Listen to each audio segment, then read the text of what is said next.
Que l'Éternel vous bénisse, que l'Éternel soit avec vous, vous qui nous suivez partout dans les mondes, nous vous disons shalom.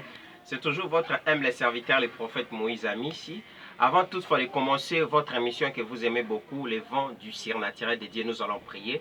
Père, nous te rendons grâce, nous avons besoin de ta présence en ces moments, du début jusqu'à la fin de cette émission, les vents du surnaturel, et que cette émission impacte les vies humaines qui sont dans le monde en train de nous suivre. Dans le nom de Jésus-Christ, nous avons prié et nous disons merci Seigneur Jésus-Christ. Que l'Éternel vous bénisse parce que vous êtes tellement nombreux en train de nous suivre partout dans le monde. Derrière la caméra, c'est le frère Idriss Mboui. Que Dieu te bénisse. Nous avons un nouveau numéro que nous allons partager avec vous. Je ne sais pas l'heure par laquelle vous allez suivre cette émission. L'interprétation des songes des chiffres 1 à 10. L'interprétation des songes des chiffres 1 à 10.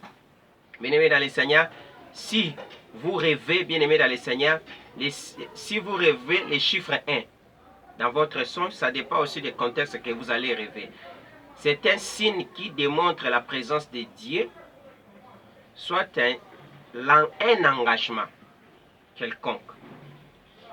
Toujours, le chiffre 1, c'est le symbole de mariage.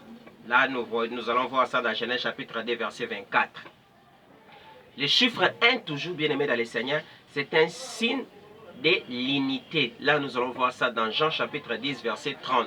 Bien aimé dans le Seigneur, parce que nous sommes en train d'interpréter les songes des chiffres 1 à 10. Peut-être tu peux dire, prophète, alors si tu rêves 11, 12, là il faut nous appeler et nous allons vous orienter par rapport à notre ère. Que Dieu vous bénisse. Le chiffre D, bien aimé, lorsque vous rêvez le chiffre D, c'est un signe spécial à l'alliance. C'est un signe spécial à l'alliance. Ça dépend aussi du contexte. Suivez-moi très bien. Vous rêvez encore le chiffre D, c'est un signe qui démontre l'alliance de Dieu. Bien aimé, ça dépend aussi du contexte. C'est pour cela, quand tu fais un rêve pareil, soit un songe pareil, notre numéro sera aussi affiché au bas de vos petits écrans. Plus 243 81 00 47 211. Si vous nous appelez même par la voie de WhatsApp, vous entrez en contact avec nous et nous allons vous éclaircir à propos de ce que vous avez fait comme rêve, songe. Que l'Éternel vous bénisse. Chiffre 3. C'est le symbole de la Trinité. Dans la Trinité, il y a trois personnalités, le Père, le Fils et Dieu. La Bible dit, le tout, ils sont un. Bien aimé, chiffre 3 aussi, c'est le symbole de la gloire. Ça dépend aussi de vous, des contextes. Il faut me suivre très bien. Je disais, à propos de contexte, tu peux rêver seulement le chiffre 3, comme ça, bien aimé dans le Seigneur. Il y a un contexte là, peut-être. Ça peut aussi t'embrouiller, mais il suffisait seulement de nous appeler, plus 243 81 00 47, vous entrez en contact avec nous et nous allons vous orienter. Que l'Éternel vous bénisse. Le chiffre 4, c'est un signe de résurrection. Souvenez-vous, Jean chapitre 11, verset 17, ce qui s'est passé avec Lazare. Le chiffre 4, toujours, c'est aussi le signe du changement. Si vous rêvez, ça dépend aussi du contexte. C'est un chiffre de changement. Du changement, aurais-je dit. Si vous rêvez le chiffre 5, c'est le symbole de la puissance de Dieu. Oh my God, Rava Sheke. Bien aimé, vous avez l'habitude de rêver le chiffre 1, le chiffre 5, c'est le symbole de la puissance de Dieu. C'est un signe aussi, bien aimé, qui démontre la main de Dieu. Si vous rêvez le chiffre 5, mais ça dépend aussi du contexte. C'est pour ça que j'insiste.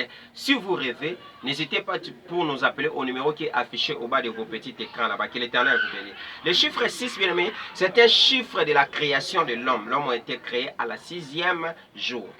C'est un symbole de l'homme car Dieu a créé l'homme à la 6e jour. Bien aimé, laisse-moi vous dire, le chiffre 6, c'est le chiffre de l'homme. Pour entrer en détail, il faudra toujours nous appeler au numéro qui est affiché au bas de vos petits écrans parce que nous utilisons aussi le WhatsApp. Que l'Éternel vous bénisse. Le chiffre 7, c'est le symbole de totalité. Bien-aimés dans le Seigneur, souvenez-vous dans Luc chapitre 23, verset 46. Les 7 paroles que Jésus-Christ a prononcées sur la croix. Bien-aimés dans le Seigneur, ce sont des paroles de totalité, signe de totalité. Chiffre 7, c'est le symbole de repos, bien-aimés dans le Seigneur. Dieu se reposa à la 6e heure. 7e jour, aurais-je dit. Après avoir travaillé, Dieu se reposa à la 7e jour pour pouvoir regarder tout le travail qu'il a fait. Le chiffre 7, c'est le symbole de la force. Souvenez-vous dans Juge chapitre 16, vous allez voir une personne au nom de Samson. Bien aimé, il avait 7 tresses qui lui donnaient la force. C'est, bien aimé, 7 toujours, c'est le symbole de perfection. Souvenez-vous de 2 Rois, chapitre 5, verset 10 à 14, c'est l'histoire du roi Naaman, de l'officier Naaman, bien aimé dans le Seigneur. 7e fois, il a été purifié de son lèpre. Bien aimé, les 7 toujours, c'est le symbole de l'adoration. 7, c'est un signe de possession. Souvenez-vous de Josué chapitre 6, par rapport au moyen où ils ont conquéri, bien aimé, la ville de Jéricho, ils ont tourné 7 fois, bien aimé, dans les Seigneurs. C'était un signe de possession. Le chiffre 8, c'est un signe de béatitude ou de bonheur parfait. Le chiffre 8, encore, c'est le bonheur, c'est un signe de circoncision dans Genèse chapitre 31, 3 à 4, Lévitique 12, 13. À l'Ancien Testament, si ton enfant a fait 8 jours, il devait passer par la voie de circoncision. C'est aussi un signe d'alliance, le chiffre 8. Si vous lisez dans Genèse chapitre 17, 10 à 12, vous allez voir ça. Bien aimé, le 9, c'est un signe d'affrontement. C'est un signe de la grandeur, soit des grandes réalisations. Chiffre 10, c'est un chiffre de la délivrance. Souvenez-vous de David, il avait utilisé la guitare à 10 cordes pendant que le roi Saül était malade. Lorsqu'il grattait la guitare, la guérison était allée pénétrer la vie de cet homme-là, le roi Saül. Que l'Éternel vous bénisse, vous qui nous ont suivis partout dans le monde avec cette émission, Le Vent du Surnaturel de Dieu, avec votre humble serviteur, le prophète Moïse Ami. Si on a eu le temps de parler sur l'interprétation des songes des chiffres 1 à 10. À la prochaine émission. Bye bye, que l'Éternel soit avec vous. Merci.